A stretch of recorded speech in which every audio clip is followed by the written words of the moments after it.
Okay, Jen, everyone's in and out of the waiting room. All right, 6:02, Jim, please, call the roll. Newman. Cameron Diner.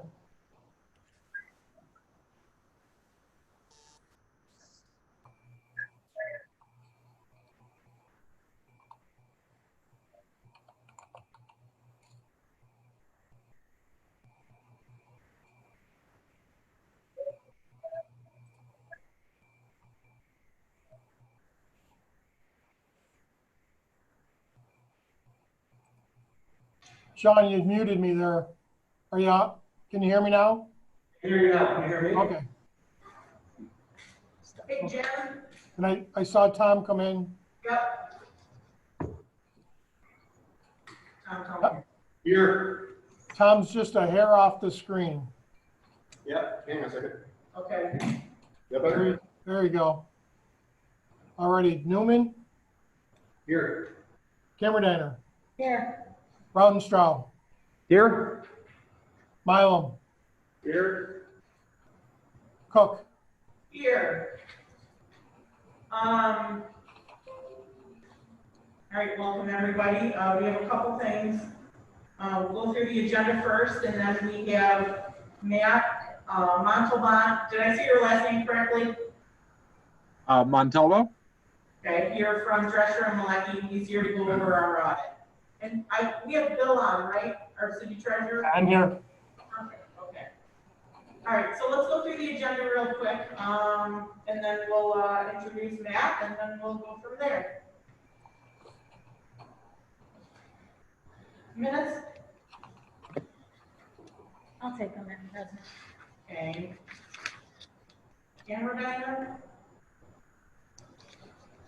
All right, resolution 2 for the local law.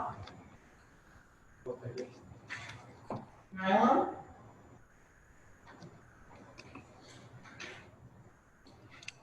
Vietnam veterans fill the hat. I'll take it, Madam President. Camera diner?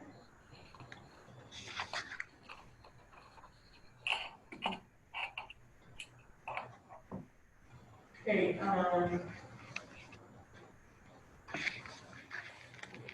CDBG, sanitary sewer, Sean? I'll take it.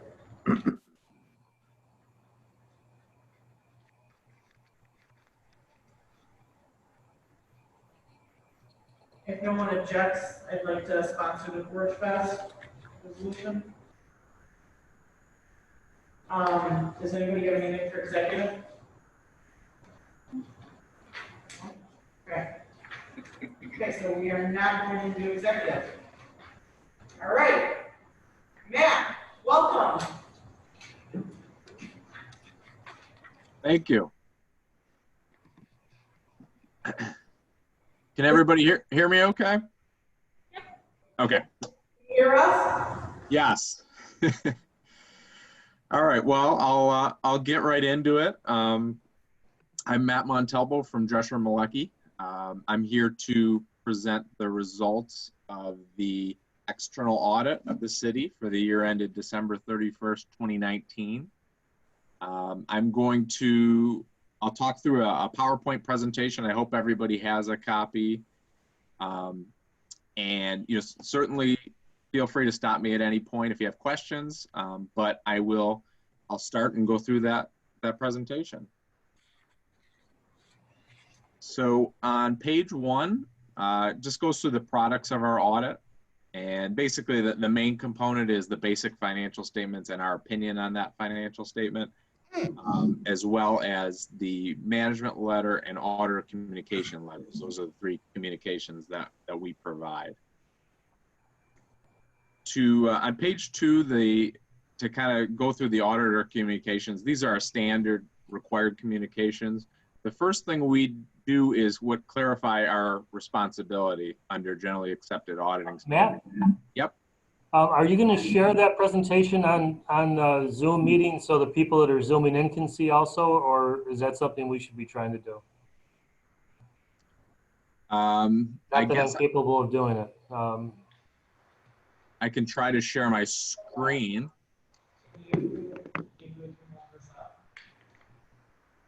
Oh, you have a copy?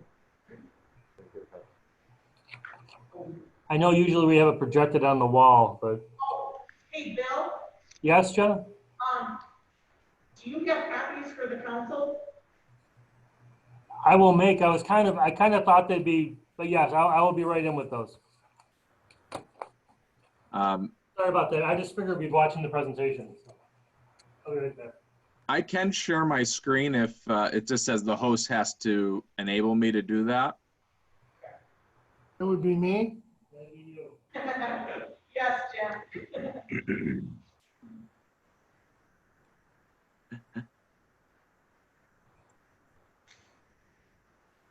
Okay, well, I don't know which one I have to allow to do. Matt, do you know what? It just, when I click on the share screen, it just says host disabled participant screen sharing. I'm not sure if that's set by default. So that probably didn't set it from the get-go. Right. I think we could just do that.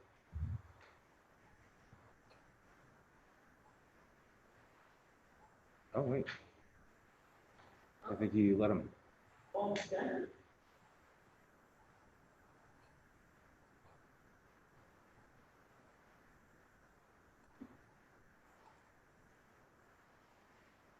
His message.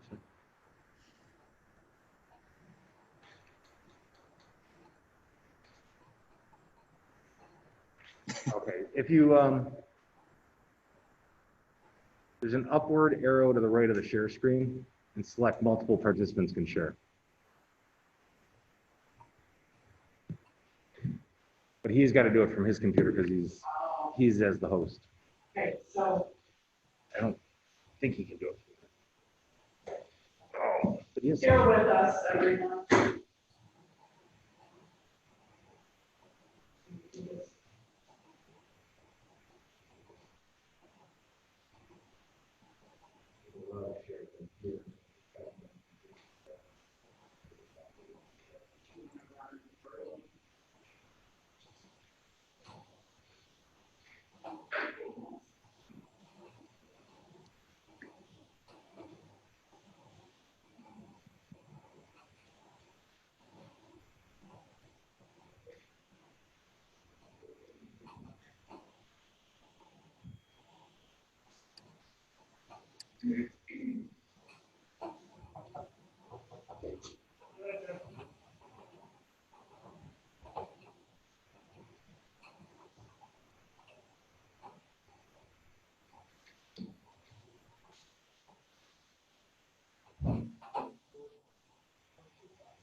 Five months ago.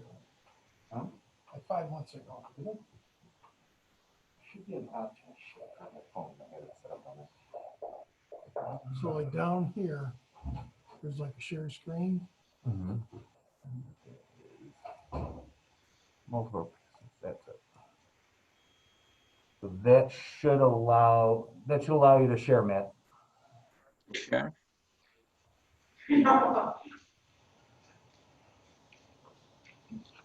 Yeah. Oh, look Can at you see? that. Is it up? Yes, good work, okay. We're back in business. Thank you.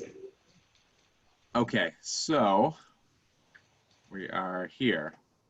All right, so everybody see page 2, auditor communications? Everyone on the Zoom call can see it, Matt. Okay. All right. Should I proceed? Yeah, go ahead, sorry. Okay. So on page 2, our responsibility under generally accepted auditing standards, and we clarify this because really the clarification is management is responsible for the books and the records.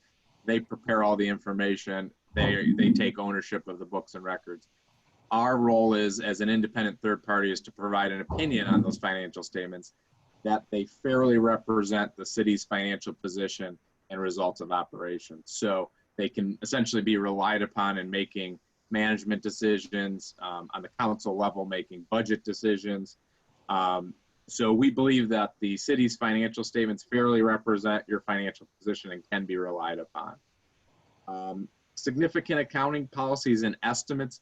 The biggest change in the accounting estimates was related to your other post-employment benefit liability. So that's the amount that the city is required to pay out to retirees in future periods. Previously, it's done through an actuarial study, but previously that liability was valued at $62 million. And for the year ended 12/31/19, it actually was reduced to $46 million. So it was a $16 million change in estimate. That was the most significant accounting estimate for 19. And then the last two items, independence. This is a requirement of the audit. All of the staff, right up to the partner level, were required to be free of conflicts of interest. It's what allows us to be objective in performing the audit and then ultimately providing that conclusion. And then other matters, really the majority of the field work was actually performed prior to really the shutdown and everything. So we didn't have any significant difficulties in getting information. And we received full cooperation of management and staff throughout the audit. All right. So now we're going to get into more of the financial statement highlights. On page 3 here, we show a general fund, simply revenue versus expenditure trend. So essentially your operations over the last 5 years. And you can see from 2015 to 2018, there was a pretty consistent and growing trend where expenditures were exceeding revenues, and it was essentially reducing fund balance over that period. In 2019, that trend flipped, where your revenues exceeded your expenses in the amount of about $1.8 million. So that is the amount that the general fund generated in fund balance during 2019.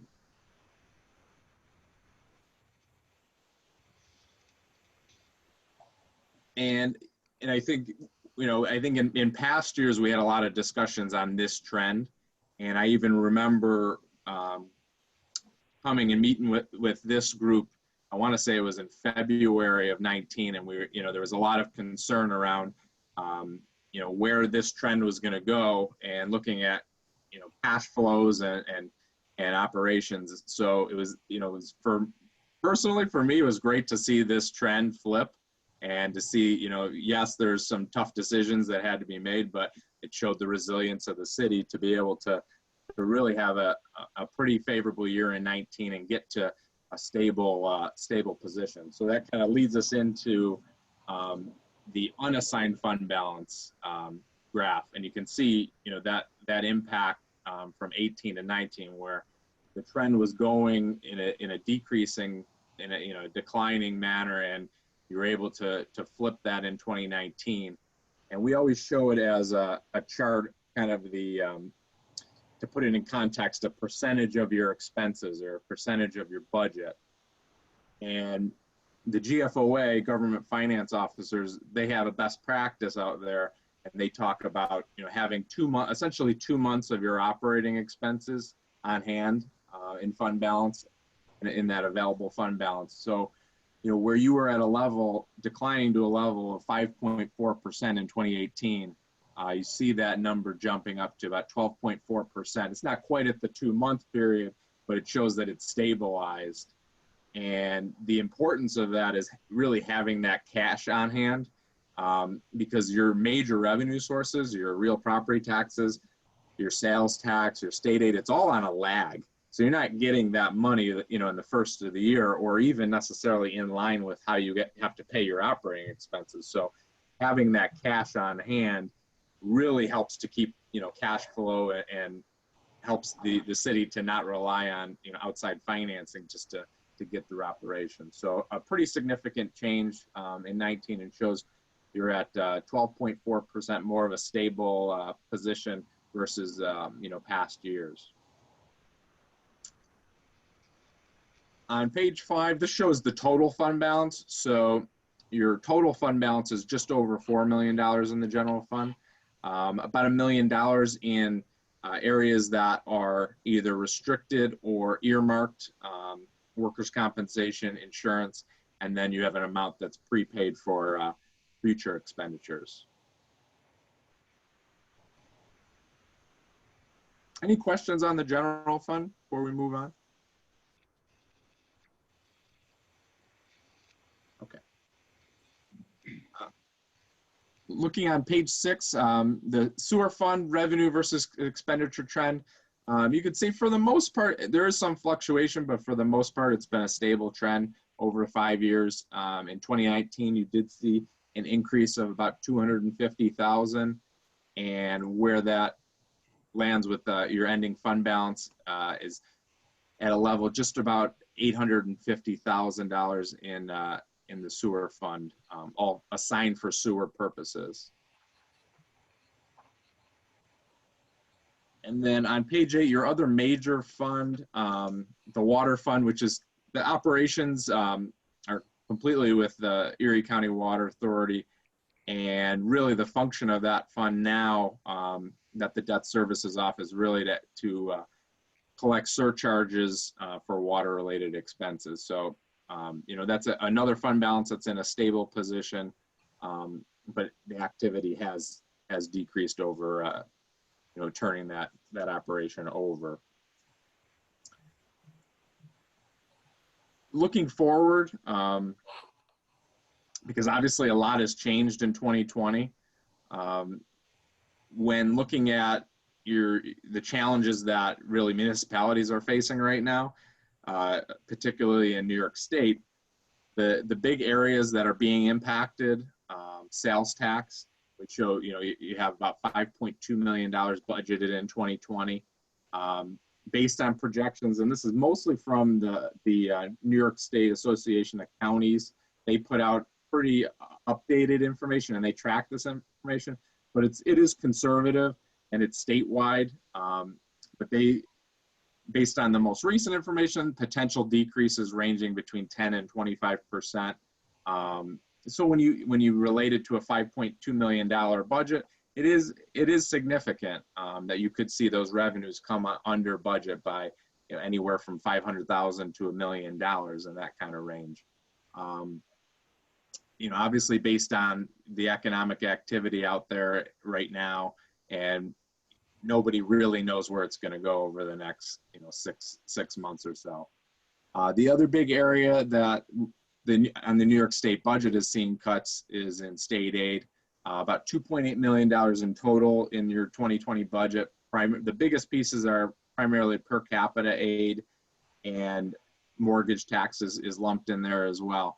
But based on the enacted state financial plan, 20% are anticipated, and that's seeming to be the consistent amount out there. So, that's another area that you're going to see some revenues coming in under projections for 2020 and most likely beyond that. A couple other areas impacted is departmental revenues, your fines, your licenses. A lot of those areas that were shut down, or those offices for a few months, certainly, you'd expect that those revenues took somewhat of a hit.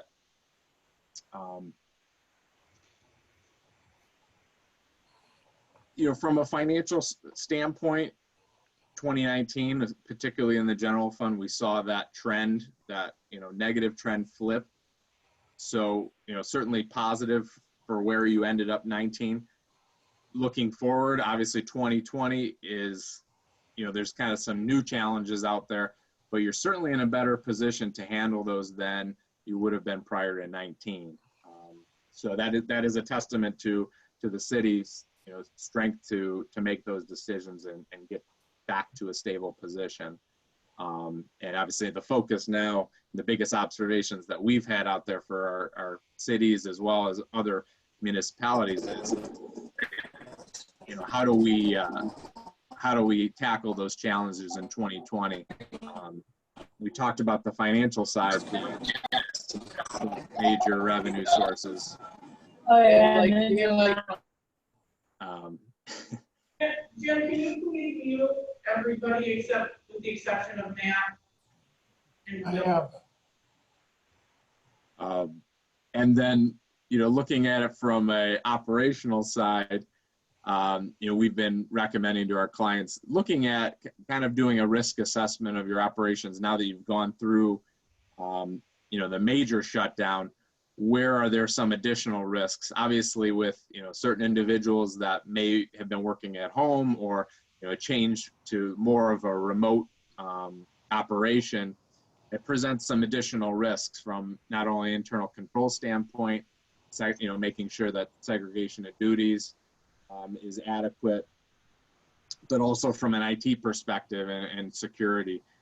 So it kind of presents a whole new set of challenges under this new umbrella of operating. But you know, those are the main observations. Certainly 2019 was a positive year, but you look at 2020, and this is something everyone's dealing with, is the budgets are certainly coming in under projections at this point going forward. Any questions? Well, thank you. I mean, that's certainly good news on, you know, some gloomy days that we've had, but when will the final report be available to the council? So we go through this presentation, and then the final piece of documentation we get is a management representation letter. That should be received within a week or so, and then we go through our final quality control. So I would say within a week or two, we'll have a final issued report turned around. And then alongside of the presentation you sent us, you also sent us the draft report. I'm sorry, say that again? Alongside of the presentation that you just did, you also sent us the draft report. Correct. Okay. So Yep. were there deficiencies within the draft report? So within the financial statement, there's findings within the back of the report, and that's, you know, the typical presentation. And the, you know, part of it I went through is the concerns with policies, segregation of duties, as well as looking at your IT security rights. Those are the primary ones. In the past, you've had a recommendation on budget spending. That was not within this report, so you stayed under budget within your major funds. But those are the main deficiencies, yes. So on page 55,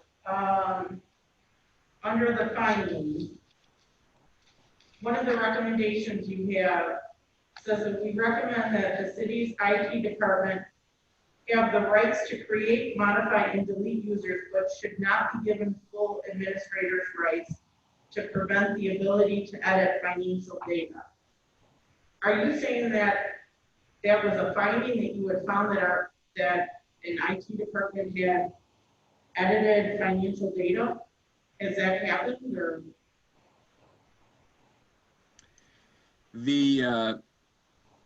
Really no individual should be given that right. So our recommendation is to look at those user rights and who has the ability to make those changes, and, you know, does it align with the responsibilities of those individuals? Yes.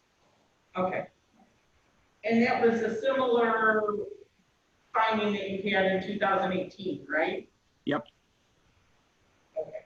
Yep, it is an area that, you know, you want to make sure you have proper segregation of duties and that the administrative rights align with properly aligned with the responsibilities, and there is oversight. Because that is, again, IT becomes an even more important area now with what's going on, because there's more of a, if you have an interruption in IT, that's a bigger issue now than it probably was in the past. So it is a deficiency. We have a IT committee where Councilmember Sean Rounds serves as our liaison. And it sounds like we may have to reenact that committee based on this finding, correct? Probably would be a bad idea. Yeah. When he talks about user accounts, just from my own experience with what I do, you never want to give anybody more permission than they should have. Right. And not even, there's the situation where somebody might have access to things that they shouldn't have access to. Most of that stuff is audited within the software that you're accessing. But one of the bigger concerns nowadays with IT security is if somebody has full administrative access to a server, to your system, and opens up an email or exposes the system to some sort of malware, they could affect the whole system.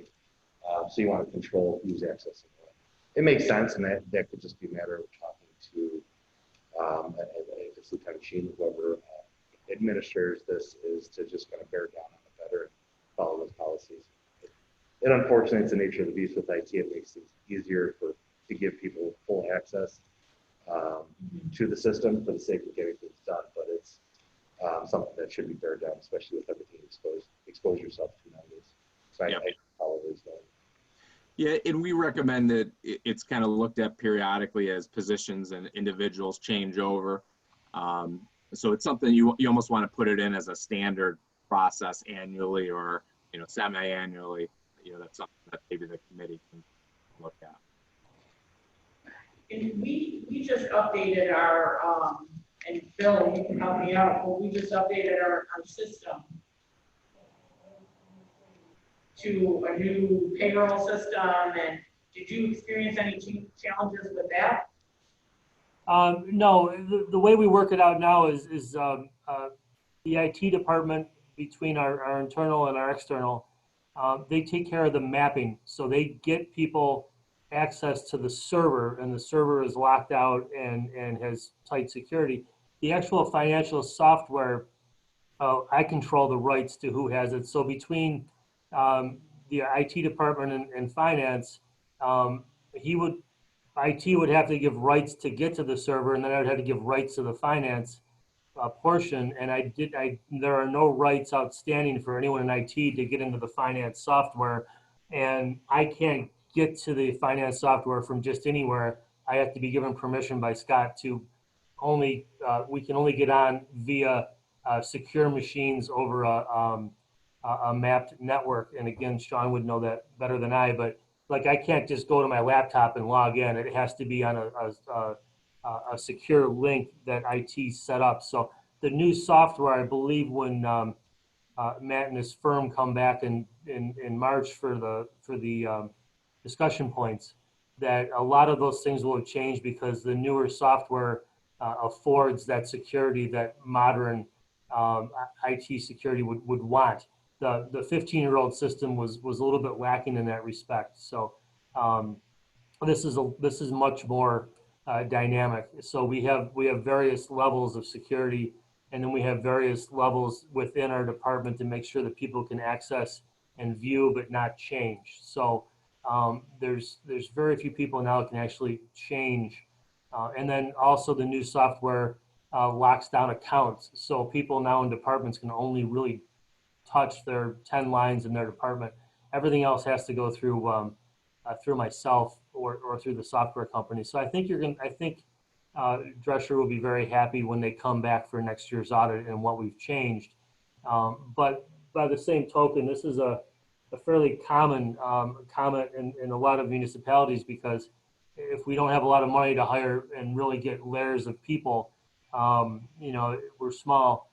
You do tend to run into that. So I've seen this comment for a lot of companies I've been involved with. If you don't have a large administrative staff, you're always going to have those problems. and we're trying to knock those off as we go. So some of it was the budget that we straightened out with the council, where council approves, and we do all that. So we've been trying to knock off tick off the deficiencies and remove them from the report as we move. So I'm hoping we see that drop off this year. And yeah, a couple other things, I think segregation over duties as far as cash control. You know, we only have 2 people that really control cash. It's kind of hard to break it up farther than 2. So we can't add 10 people to the staff to do that. But again, with the auditing and with the way we break up duties, I'm hoping to also have that removed sooner or later from the audit report. So Oh, great. work with Matt on that. Perfect, thank you.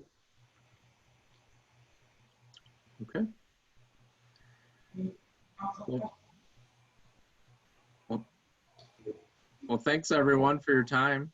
Thank you, Matt. Sorry. You'll send the final copy to our treasurer for the council? I'll distribute those as soon as they come in. Perfect. I think they generally actually go to the mayor, but I'll make sure they get picked up and distributed. So. Thank you. All right. Have a good night, everyone. You too. Thank Hey, you. Matt. Take Thank you. care. So, you know, just to debrief from that presentation, I mean, I'd certainly like to see our IT committee take a closer look at that. Like, Bill addressed a very good point. Part of that comes into, and what I think that they're seeing, now that they explained it, is the more sophisticated software. We've been running a very old accounting system. And the unfortunate part of the older accounting systems, and part of the reason why they went on to a new accounting system, is it allows for those different levels of access. A lot of the times in a system, you're running old software because it's what you have, but you come to a point where you say, well, we need to use the new software, not only because it's more efficient, it's better software, but because there's security built into it. And it sounds like they're installed new software that has the new security built into it, which kind of resolves the issue.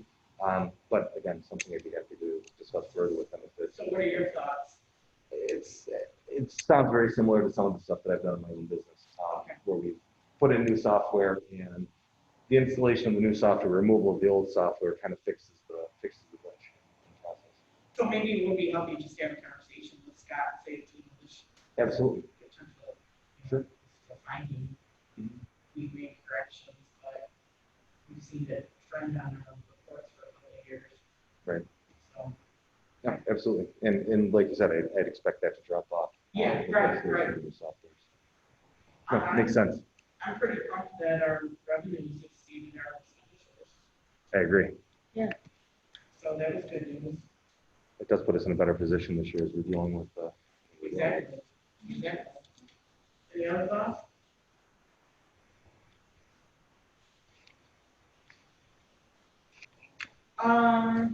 Is Eric on? Eric is not on yet. Okay. All right. Let's go around the room.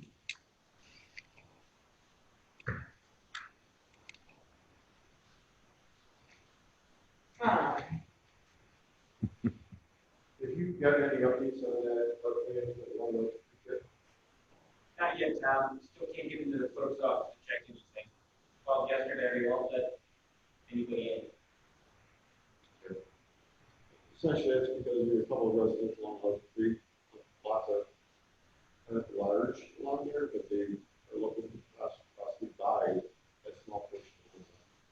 But we don't know if it's designated parkland, or they're going to do some laying around and make up the land. Right. So we're supposed to check into it. It won't be, a lot of money, but, we'll, the answer to that is too late for us to find out. There's 2 or 3 of them that are interested. So we're just gonna- Hey, Tom, if you could speak into the microphone as closely as possible, I'd appreciate it. Did you get any of that? Not really, to be honest. Essentially, you have a couple of residents that are interested in buying a couple parcels between Elk Creek Road and the creek itself. So we're just wait and see if it's designated parkland and what we need to do about it, if it is. And if it's not, then we'll have to, entertain the thought of selling it. So it's about 2 or 3 residents interested in those small, and they are small parcels, but that's what they want. So it's been going on for about 6 months now. So but COVID has kind of wrecked everything. So we're kind of working through it at this point. I've been in touch with them all, so they're aware of the situation currently, and they're patient. So that's all I have, Madam President. Thank you. I just had one thing I just need clarification on, Mr. Rua. Do we need to have a resolution to move forward with a public hearing for the rezoning through the LDC? We need to have a public hearing for the rezoning. Yeah, You can do that by resolution. okay. So I will definitely be reaching out to Jim on that. We need to get that moving so we can get that back on our agenda. John, did they send out the notices? Did they do anything? I don't believe they have done anything currently. So I wanted to get clarification as far as the resolution goes. I know we have to do a public hearing. In order to do the public hearing, we have to have a resolution to do that. That's correct. In the notice they sent out, you should have dated public hearings. Okay, So you All right. got to kind of set that first before you send out the notice. yep. So I will reach back out to Mr. Knight and explain to him that yes, we need to follow this procedure. Thank you. Okay. That's all I have.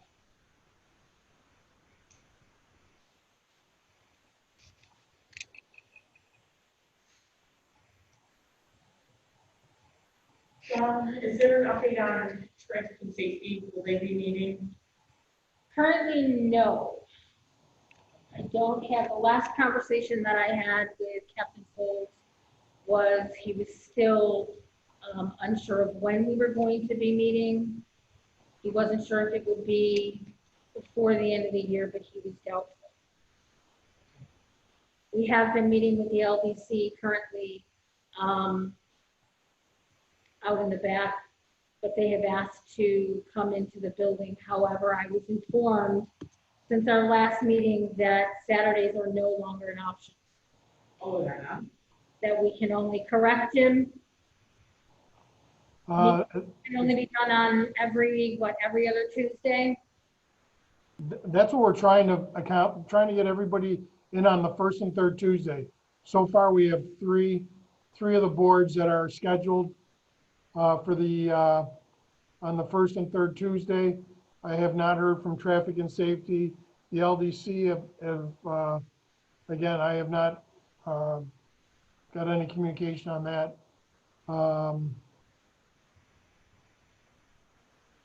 I'd have to talk to the mayor's office. I'm not sure about Saturday. Because I know he had mentioned it to us at our last council meeting, so I had thrown it out there to the LDC as a possibility, and they seemed to be on board with that, but then I received communication stating that Saturdays were no longer an option, that it was just first and third Tuesdays. So I'm just trying to get my ducks in a row so that I can take it back to the LDC and see what works for them.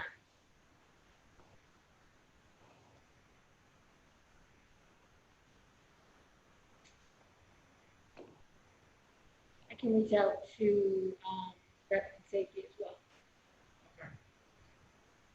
And that's all I have. Sean? Feel bad. The mic's right in front of me, and I really don't have anything much to comment this week. I do want to say that I followed up and was part of the zoning board meeting with the cell tower. It was a bit divisive, but I'm happy that it is going up and will improve our service in the area. I think it's very beneficial to our area as far as bringing in 5G and better service for our cell phones. Beyond that, I think Jenna will touch on the volunteer on Sunday, so I'll leave that to her in regards to Main Street. And I don't know if we have any feedback in regards to the greater patrols in that area. if we've been seeing some improvement. Yeah. I've Yeah, I got was gonna ask you. my assumption is yes. I haven't heard the people that have originally complained coming back with more, so I'm kind of hoping there's been some improvement that's been going down in those areas. That's really all I had. Everything else I think we followed up on already. Thank you, Madam President. Nothing to report. Jim, is Eric on? He is not on yet, no. I did have an opportunity to talk to Eric before, we got together tonight.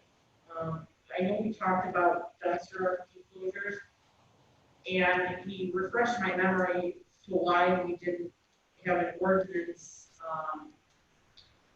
a few years ago when we brought it up. And by way of explanation, we were talking about getting dumpster enclosures on Main Street.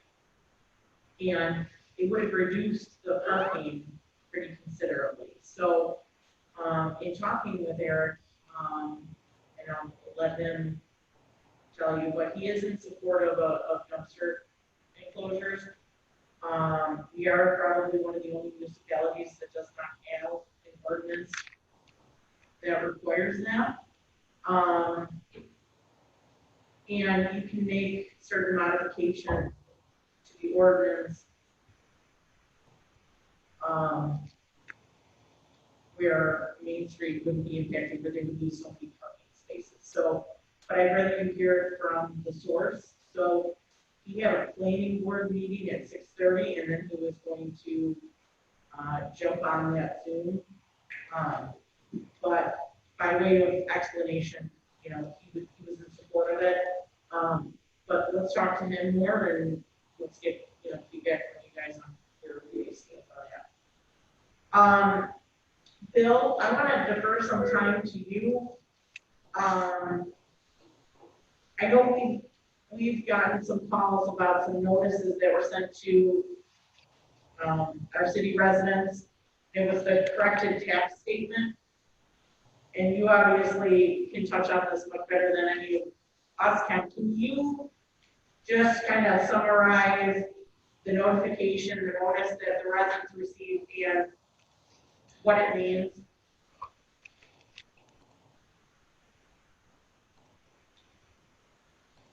Bill? Bill stepped away for a moment. Okay. All right. I bet he went to go get Yep. there. Oh, you did? Bill. Okay. Those were really the things that I want to talk to you guys about was the dumpster enclosure. You guys thought, what your guys thoughts were. Jenna, Bill's back. Okay.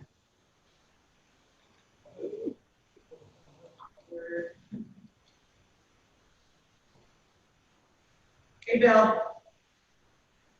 Sorry, I stepped out to see if I could locate Eric. I apologize. Oh, What can I do? what I was saying was, if you could kind of summarize the notices that the residents received regarding the corrected tax statement and kind of the backstory and what it all means for all of us. I'll do my best. The understanding when this started in February, when the county realized that they misallocated community college costs to each of the municipalities, it kind of floated out there to the public first before they spoke to the towns that there was a $7 refund coming and they were going to reissue tax bills. The larger towns immediately put together a committee, sat down with the Office of Real Property Services and said, you know, absolutely not. It's going to be too confusing. And they asked that the small dollar amount just be removed from next year's taxes. That was a problem for the county. My understanding, it had something to do with their caps, with the way they calculate certain taxes. So they felt that they absolutely had to issue the refunds this year. So they came to an agreement with the municipalities that the first ring, so the smaller towns in the outer rings, didn't get their tax bills until April. So, we were the first group. So the idea is the first round of checks would go out in all of the municipalities, Tonawanda included.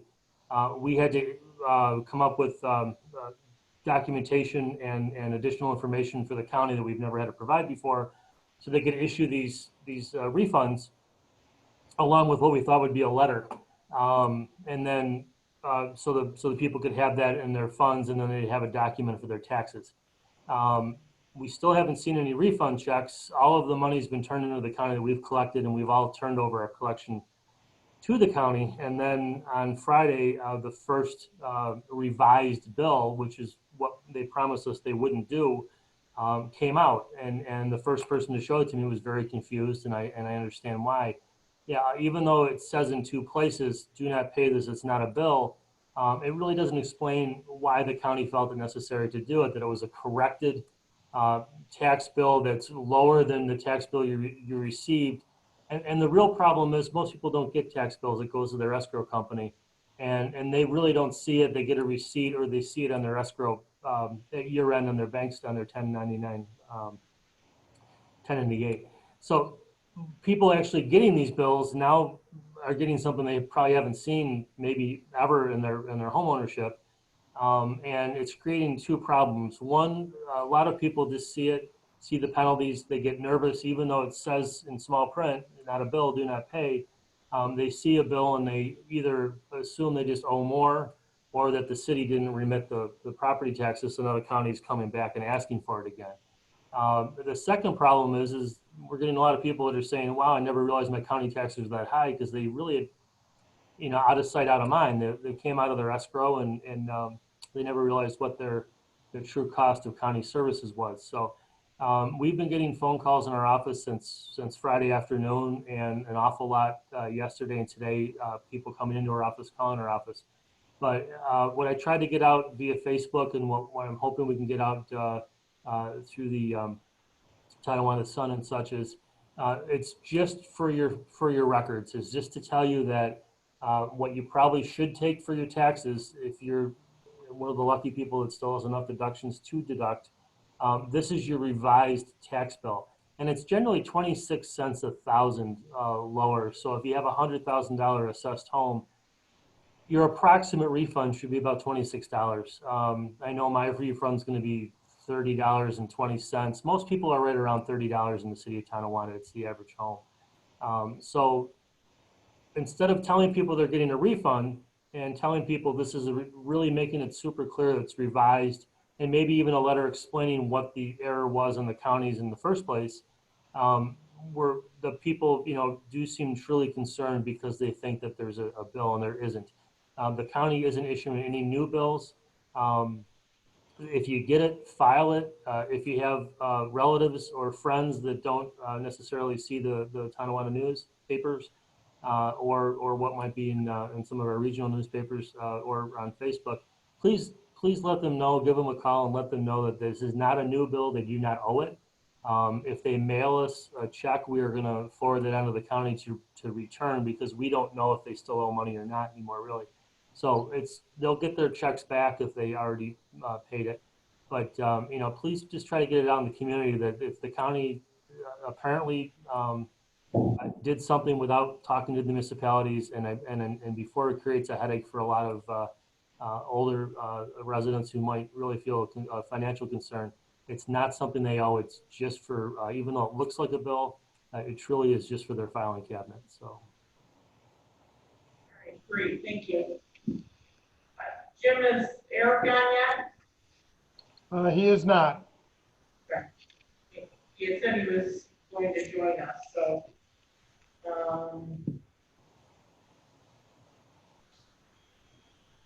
Is he on? He's on?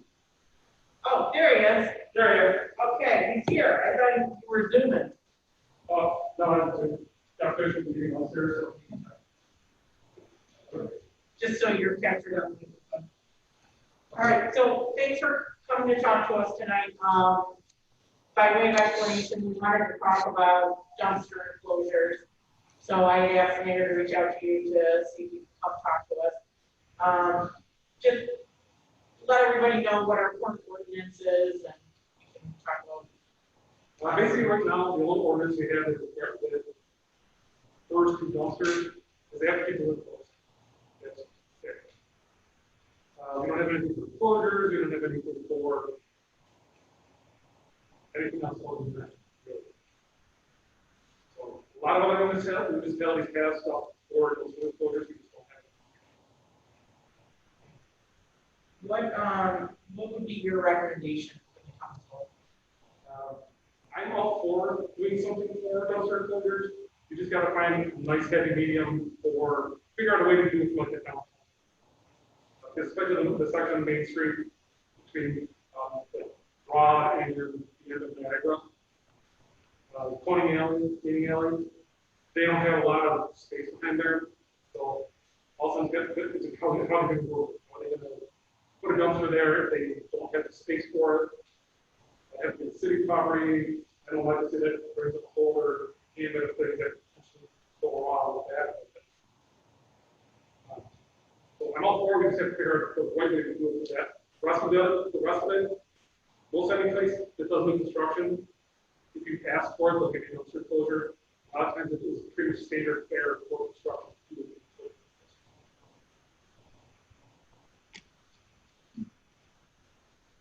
John, when is your next WC meeting? That was scheduled for the end of the month. I guess. What do you think about talking to the LDC, saying this is what the council's talking about? We understand that, there's sort of a gap in our ordinance. And getting their feedback as well and working with Derek. Yeah, I can do that, On that. absolutely. I will, I think if they actually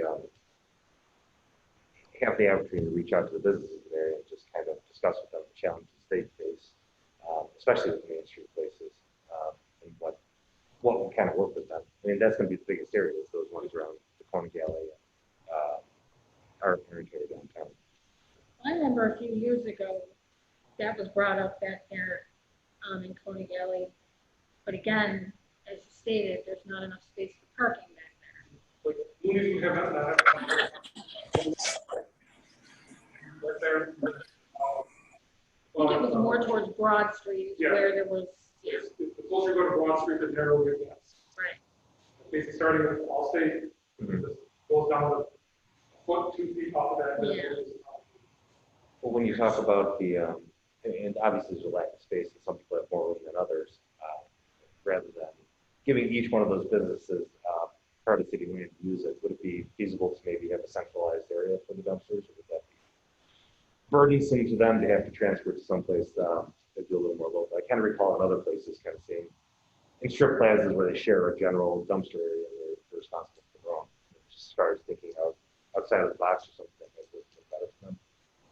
Anything through the possible. If we did that with the downtown area, we have to do it at the sacrifice of our trucks. Right. So, depending on what somebody wants for a dumpster, because besides Mooney's, the rest of them I believe is cans. They all use close right there. Probably because there's no for a dumpster. I don't know if any of them have an interest in dumpster. There's also a lot of utilities that are really good. Yeah. So they're split. They're actually put it up there. The last thing I want Once to they do get is a big Eagle shop, every one of the buildings is individual owner typically, so they kind of have to get together, maybe come up with some sort of financial agreement to really do one central. But it's, starting with the LC is a great place to go. They're the ones that are it's going to affect the most. The rest of the city, generally speaking, they have space that can do something work with this. They are going to be basically the ones that is going to be hardest to do something that I know already with there. Pick their brains, what they say. Just curious too, is there anything planned into the building of Young Street, that area down there? I know we've seen a lot of different plans, but is there anything that's taken into consideration with that? I assume there's got to be something in place for their garbage in the dumpsters, or something that can be expanded on with that as well. Are you referring to the pavilion? Yeah,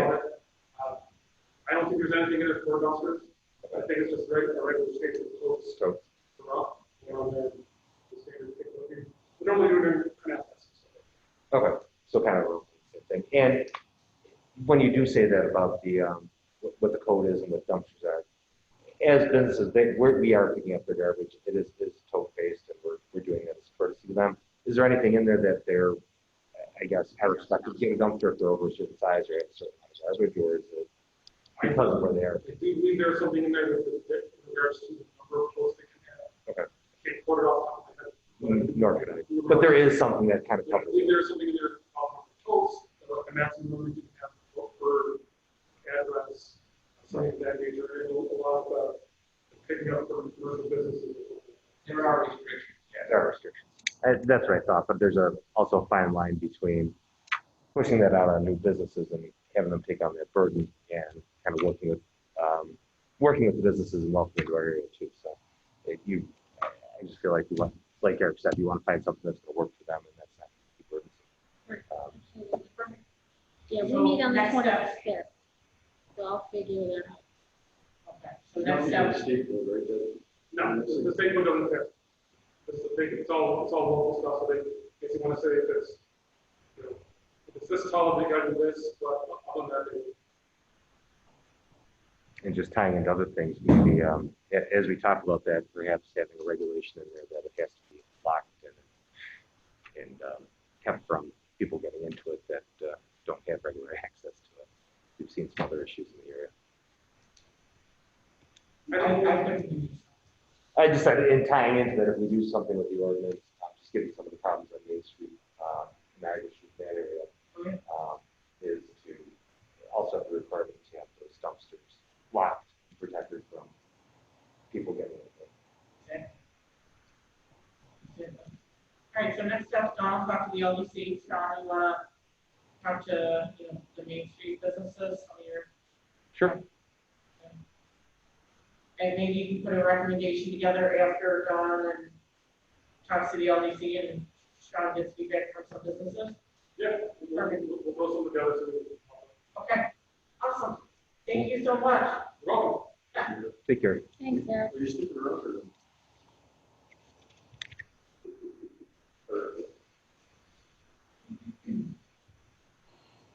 All right, anything else before we hit the formal? All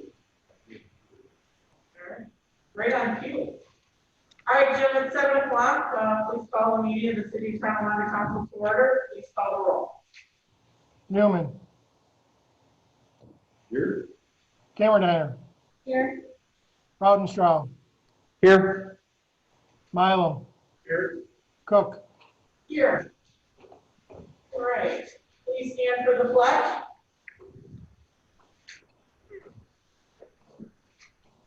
I pledge allegiance to the flag of the United States of America, to the republic for which it stands, one nation, under God, indivisible, with liberty and justice for all. You stand for a silent prayer. Jenna, Yes.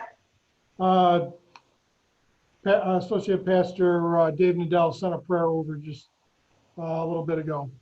Okay, perfect. Our city clerk will lead us in prayer.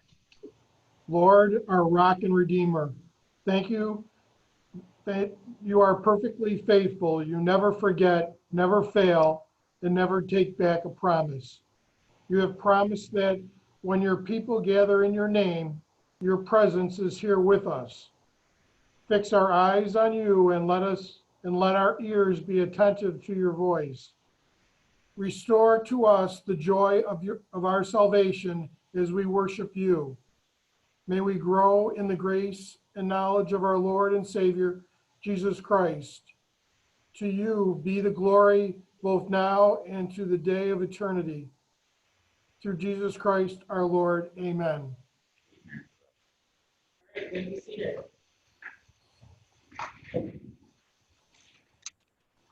All right, communications from the mayor, and order file, communications from city officials and correspondence.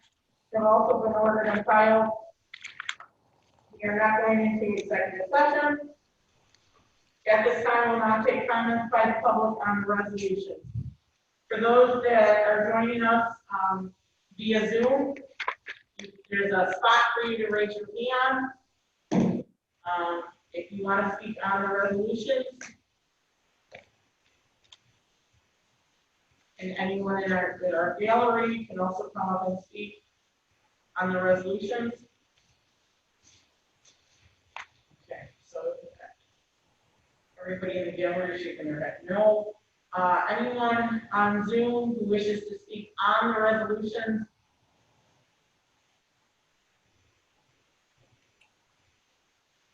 Jim, do you have any? No indication, Jenna. All right, I'll do one more call. Any other comments or questions on the resolution? All right, let's roll. Resolution number 1 by Councilmember Cammerdiner. We have a second. Second by Mr. Newman. Comments or questions? Please call the roll. Newman. Aye. Cammerdiner. Aye. Rautenstrau. Aye. Mylum. Aye. Cook. Aye, declare the resolution adopted. Resolution number 2 by Councilmember Mylum. Do you have a second? Second, Madam President. Second by Mr. Ralston. Comments or questions? Please call the roll. Newman. Nay. Cammerdiner. Yes. Rautenstrau. Aye. Mylum. Aye. Cook. Aye, declare the resolution adopted. Resolution number 3 by Councilmember Cammerdiner. Do we have a second? I'll second. Second by Mr. Ralston. Comments or questions? Please call the roll. Newman. Aye. Cammerdiner. Aye. Rautenstrau. Aye. Mylum. Aye. Cook. Aye, declare the resolution adopted. Resolution number 4 by Councilmember Rautenstrau. We have a second? I'll second that resolution. Second by Mr. Newman. Comments or questions? Please call the roll. Newman. Aye. Cammerdiner. Aye. Rautenstrau.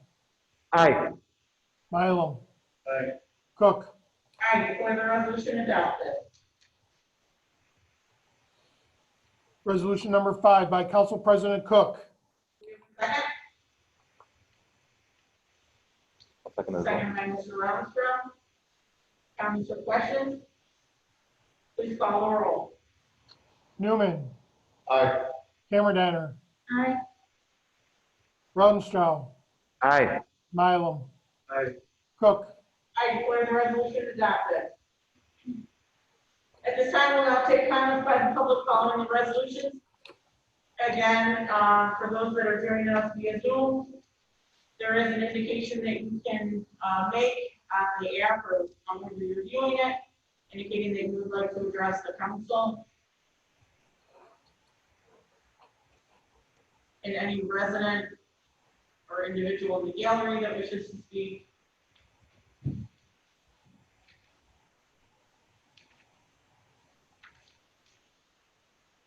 Jim, do you have any? I do have one comment. Okay, It's coming from Pete Somerville. Go ahead, Pete. You're on.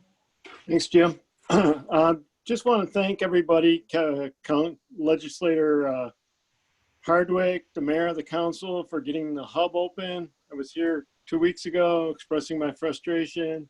I'm a very happy man tonight, and I thank you all very much. thank you, Mr. Somerville. Any other comments or questions? Jenna, I do not have anyone else indicating any comments. Okay. Make one last call. Any other comments or questions? All right. Jim, if you could just mute everybody. Everyone is muted, yes. Perfect. Okay. Mr. Newman? Those are your remarks. Yes. So, at the last meeting, we did have the presence of our police chief and Excuse, I know we didn't. And can you just make sure you speak in the microphone? I'm not bad.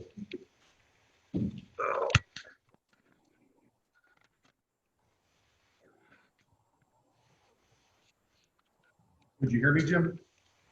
Much better, yes, thank you. So at the last meeting, we did have the presence of the police chief who was, voiced some concerns and made some financial statements that I wanted to address. So, currently the police have 34 personnel, 1 chief, 27 officers, and a dispatch of 5 full-time, 2 part-time. Fire department has 26 personnel. There's a budget difference of $703,000.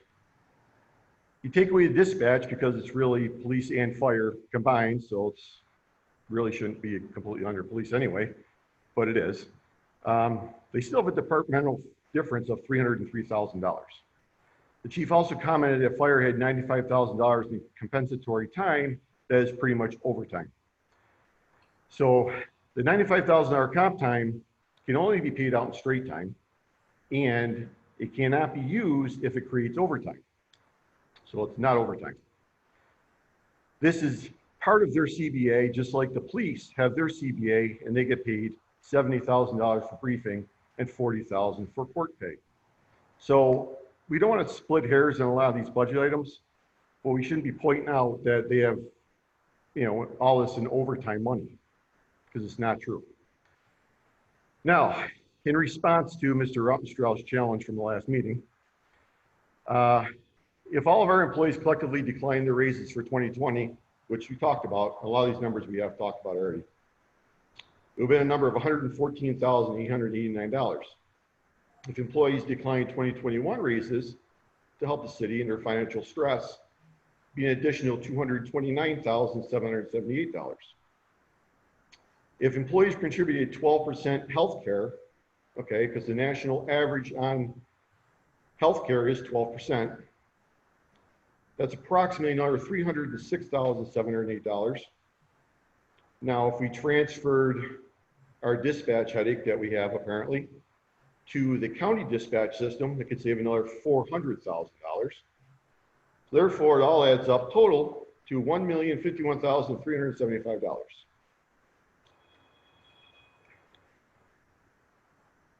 So now I understand that the CBA is until 2023. I also feel that our employees know that a 7-year contract that they were given with full health care was a surprise.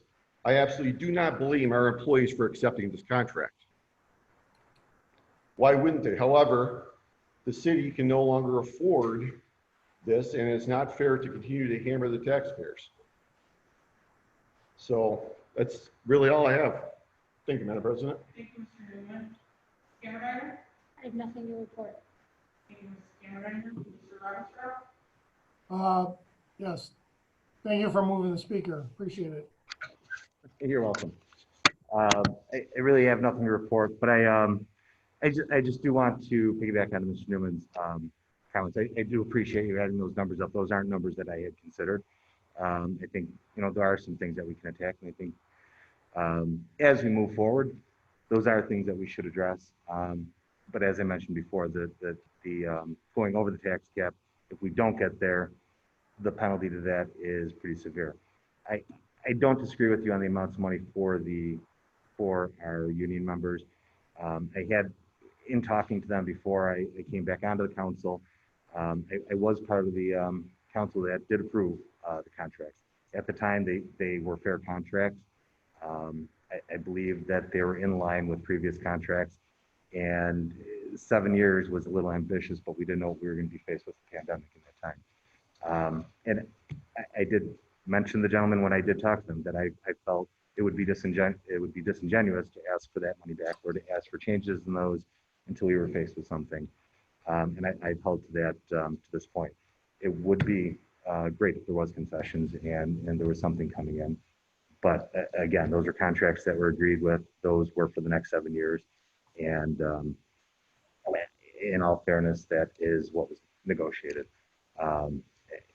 Again, I do appreciate you coming back with something on that. And thank you. That's all I really have. Thank you, Mr. Armstrong. Mr. Milo? Nothing to report. Thank you, Mr. Milo. I want to thank the residents for being so patient with your local government, as we adjust to our pandemic. City Hall has reopened, it's by appointment only.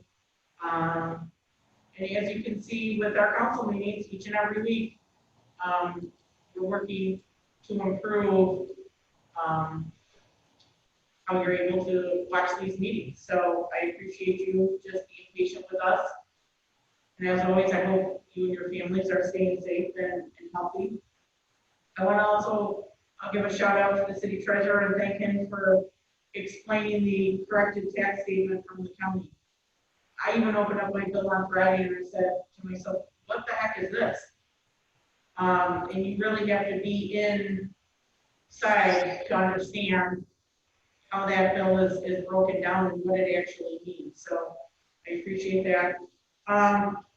You know, I'd also be remiss if I didn't say happy belated birthday to our council member, Dave Milam. He just celebrated his 29th birthday. So I hope he had a great day. And with that said, I want to thank everyone for joining us via Zoom and back at City Hall. With that said, have a great night and drive home safe. I'm going to make a motion to adjourn. I'll second that. Second by Mr. Newman. All those in favor? Hey. All right, have a great night.